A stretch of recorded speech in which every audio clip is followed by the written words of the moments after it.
রাতভর ভিজিয়ে রেখেছিলাম 1.5 বাটি মতো চাল। আমি এটা ভাতের চালই ভিজিয়েছি, আপনারা যে কোনো চালই ভিজাতে পারেন। এবার সকালবেলা জল ঝরিয়ে একটা মিক্সার গ্রাইন্ডারের ভেতর দিয়ে দিলাম। এবারে ওর ভেতর দিলাম খানিকটা আদা কুচি, কতগুলো কাঁচা লঙ্কা, কয়েকটা রসুনের কোয়া, দিলাম সামান্য একটু জল দিয়ে এটাকে আমি গ্রাইন্ড করে নিচ্ছি। গ্রাইন্ড করা হয়ে গেছে, খুব বেশি মিহিও করিনি, এরকম করে গ্রাইন্ড করে নিলাম। এবার আমি 3খানা মাঝারি সাইজের মূলো নিয়ে নিয়েছি। মূলোগুলো আগে থেকে ধুয়ে পরিষ্কার করে নিয়েছিলাম, এবার খোসাটা ছাড়িয়ে নিচ্ছি। একটা গ্রেটারের সাহায্যে মূলো 3টেকে গ্রেট করে নিচ্ছি। গ্রেট করা হয়ে গেছে। এবার আমি চালের যে ব্যাটারটা আছে সেই ব্যাটারের মধ্যে আমি গ্রেট করা মূলোটা দিয়ে দিচ্ছি।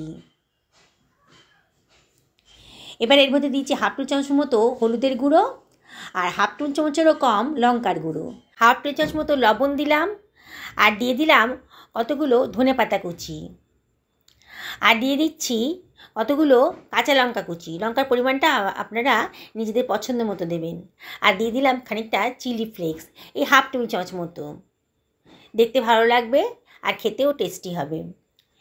এবারে আমি দিয়ে দিচ্ছি 1 টেবিল চামচ মতো সর্ষের তেল। এবার আমি সব কিছু ভালো করে মিশিয়ে নিচ্ছি। একটা হাতা দিয়ে সব কিছু ভালো করে মিশিয়ে নেব, খুব ভালো করে মেশাতে হবে। এবার দেখে মনে হচ্ছে আমার ঘনত্বটা একটু বেশি হয়েছে, এই জন্যে আমি 2 টেবিল চামচ মতো জল এর মধ্যে দিয়ে দিলাম, দিয়ে আবারও সব কিছু ভালো করে মিশিয়ে নিচ্ছি। এবার ঘনত্বটা ঠিকই আছে। একটা তাওয়া গরম করতে দিয়ে দিয়েছি, তাওয়াটা বেশ গরম হয়ে গেছে। এবার 1 টেবিল চামচ মতো সাদা তেল এর মধ্যে দিয়ে দিলাম, দিয়ে এবার হাতায় করে আমার তৈরি করা ব্যাটারটা আমি এখানে 1.5 হাতা মতো দিচ্ছি। খুব বেশি বড়ও করব না, খুব বেশি ছোটও হবে না, মাঝারি সাইজের হবে। এবার হাতা দিয়ে একটুখানি ছড়িয়ে দিচ্ছি। এবার একটু ওয়েট করতে হবে। ওপরটা যখন শুকিয়ে গেছে তার মানে হয়ে গেছে আমার, ওপর থেকে একটু তেল ছড়িয়ে দিলাম, দিয়ে আমি এটাকে উল্টে নেব। তেল দিয়ে এবার এটাকে আমি উল্টে নেব। এটা বানাতে খুব বেশি টাইম লাগে না। রাতভর যদি চালটা ভিজিয়ে রাখেন তাহলে 10 মিনিটের মধ্যে কিন্তু এই জলখাবারটা কিংবা ডিনার রেসিপিটা তৈরি হয়ে যাবে। এপিট ওপিট করে ভালো করে ভেজে নিলাম, দেখুন কত সুন্দর দেখতে হয়েছে।